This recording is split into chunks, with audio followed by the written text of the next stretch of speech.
Salam xanımlarımız. Bir kolposkopiyanı göstərmək istəyirəm. Xanımlarımızın eroziya deyib qorxduğu, problemli sahələrdən narahat olduğu bir görüntü. Həqiqətən də görüntü insanı narahat edəcək şəkildə olur. İndi buraya yaxınlaşdıraq, zəhmət olmasa. Bu uşaqlıq boyunun görüntüsüdür. Normalda bura qızarıqlıq olur, amma bu şəkildə qabarıq sahələr olmur.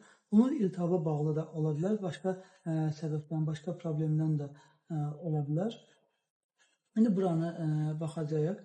Burada damarlanmalar da görürük, damarlanmalar da artıb. Bu görüntünü amma 100% burada problemli bir şey var deyə bilmirik. Çünki bu görüntülər normalda da ola bilir. İndi biraz ilerləyə gedək. Burada qabarıqlıqları görürük. Burada qabarıqlıqlar aydın olaraq seçilir. Bu qabarıqlıqlar problemli bir şeylər ola bilər. Bir saniyə. Buraya biz indi sirkə turşusu sürtürük və bu hissələr göründüyü kimi ağarmağa başlayır. Bu ilk mərhələdə olan ağarma normal sayılır. Yəni əsas o ki, bu ağarmış sahələr uzun müddətli qalmasın. Sirkə turşusu ilə qəşəngcə işləyirik ki, dəyməyən yer olmasın. Sirkə turşusu ilə işlədikdən sonra oranı incələməyə başlayırıq.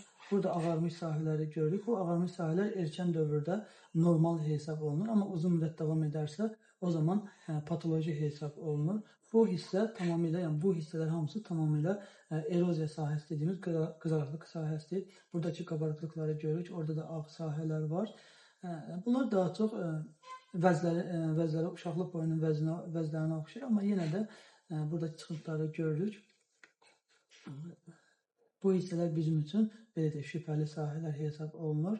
Buranı izlədiyimiz zaman yavaş-yavaş rəng açılır, ağarmış sahələr çox az bir sahələrdə qalır. Bu görüntünün əslində bədxassəli olmayan bir görüntü olduğunu göstərir əksər hallarda. Baxırıq, bu kənarlardır. Bu normal toxumadır, bu isə uşaqlıq boyunu toxumasıdır. Yəni ikisinin sərhəddidir bura. Aydın problemlər olduğu zaman bu sahələrdə yaranır. Görüntü belədir.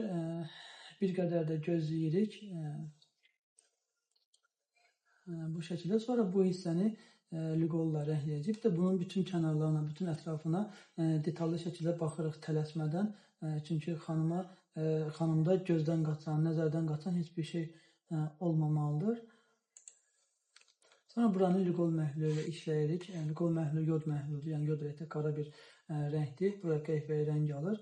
Əlbəttə bu sahələr lüqolla rənglənməyəcək. Çünki uşaqlıq boyunun normal toxuması lüqolla rənglənmir. Daxili sehlik qişası. Digər vagina epiteli olan hissə rənglənmiş olur. Bunlardan sonra isə bu qabarıq olan hissələrin 2 dənəsindən biopsiya götürəcək hər ehtimala qarşı. Bunu pasiyentlə məsləhətləşib edirik. Biopsiya götürülməsi ağrı verən bir şey deyil, diskomfort verə bilər. Çox kiçik bir alətlə edirik bunu. Yəni alət burada böyük görünsə də əslində kiçik bir şeydir. Biz mikroskopla baxdığımız üçün alət daha böyük görünür. Biraz qabağa gedək.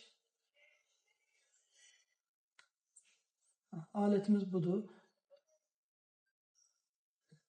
Yəni, çox kiçik bir şəkildə oradan dişləyərək, belə deyək, material götürürük. Material götürdüyümüz yer bir qədər qanaya bilər, qan gələ bilər. Bu normal bir şeydir. Amma pasiyent burada ağrı hiss eləmir. Və sonra ikinci bölgədən də biopsiya götürəcəyik.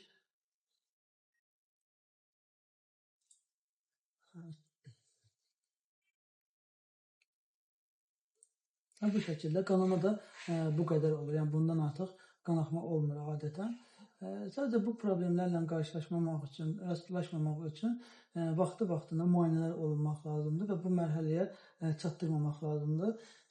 Burada nədir, nə problem var, onu bilmək üçün isə sadəcə biopsiya cavabını gözləmək oluruq, əkilməyə göndəririk və əkilmənin cavabını gözləyirik. Əgər hər şey normaldırsa, bu böyük bir qızarıqlıq sahəsini iltihapların, axıntıların qarşısını almaq üçün yandıra bilirik.